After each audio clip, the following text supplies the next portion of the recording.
जय श्री राम।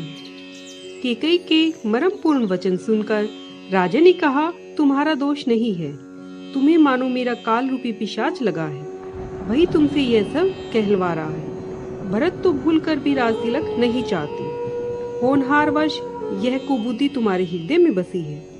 यह सब मेरे पापों का परिणाम है, जिससे वेमों के विधाता ने विपरीत हो गया है। सुहावनी अयोध्यापुरी फिर से सुंदर रीति से बसेगी और सब गुणों के स्थान श्री रामचंद्र जी की प्रभुता भी होगी। सब भाई सेवा करेंगे और तीनों लोक में श्री रामचंद्र जी की बड़ाई होगी। तेरा कलंक और मेरा पछतावा मरने से भी नहीं मिटेगा और न कभी दूर होंगे। अब तुझे जो कुछ अच्छा लगे सो कर ले, मुंह छिपाकर मेरी आंखों से आगे से हट कर बैठ।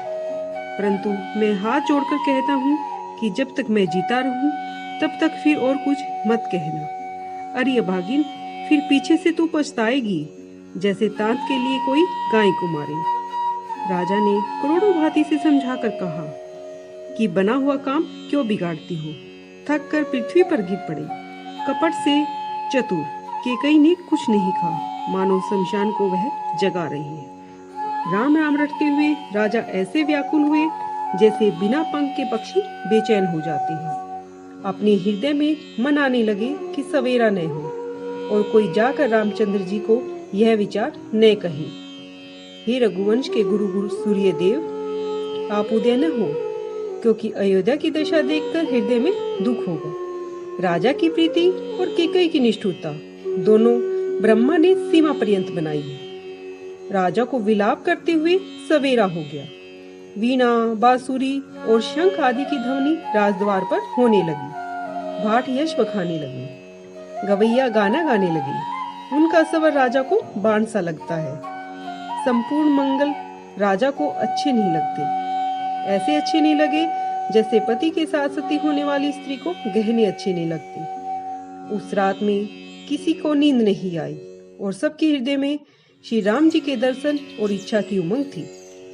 राजद्वार पर सेवकों और मंत्रियों की भीड़ लग गई। सूर्य का उदय हुआ देखकर वे सब कहने लगे, अवधपति महाराज दशरथ आज अभी तक नहीं जागे, इसका कौन सा विशेष कारण है। नित्य पिछले पहर ही राजा जागते थे, आज हमको बड़ा ही अचंभा हुआ है। हे सुमंत, जाओ, जाकर राजा को जगाओ, आज्ञा पाकर हम लोग शुभ कार्य आरंभ करें। यह सुनकर सुमंत राज मंदिर में गई। उसे डरावना देखकर जाते हुए डरने लगी। वह मानो खाने के लिए दौड़ता है। जो देखा वो देखा भी नहीं गया, मानो विपत्ति ने वहां डेरा डाल दिया हो। पूछने पर कोई भी जवाब नहीं देता। वे वहां गए जिस महल में राजा और कैकेयी थी। जय जीव कहकर सिर निभाकर सुमंत जी बैठे और राजा की दशा देखकर सूख गए।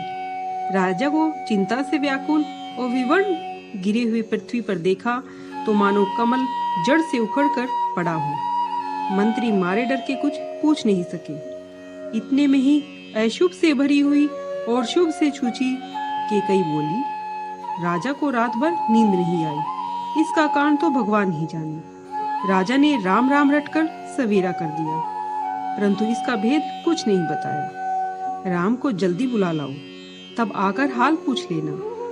सुमंत राजा की अनुमति जानकर चले गई और मन में समझ लिया कि रानी ने कुछ खोटाई की है। मारे सोच के सुमंत के पांव आगे नहीं बढ़े। राम जी को बुलाकर राजा को क्या कहेंगे, यह सोचते जा रहे थे।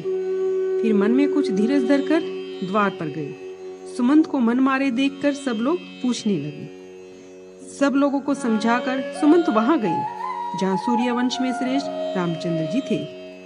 रामचंद्र जी ने सुमंत को आते देखा तो पिता के समान जानकर उनका आदर किया।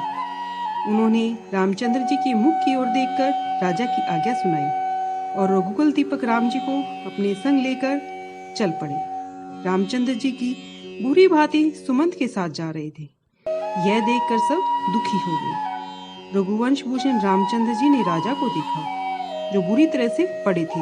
ऐसे लग रहा था जैसे बूढ़ा हाथी सिंहनी को देखकर सहम कर गिर जाता है। श्री रामचंद्र जी ने देखा कि राजा के होठ सूखे हैं और अंग जल रहे हैं, मानो मणि के बिना सांप दुखी हो रहा है। पास ही क्रोध से भरी केकई बैठी देख मानो राजा की मृत्यु की घड़ियां गिन रही है। रामचंद्र जी का दया में कोमल स्वभाव है। उन्होंने पहले पहल यह दुख देखा है।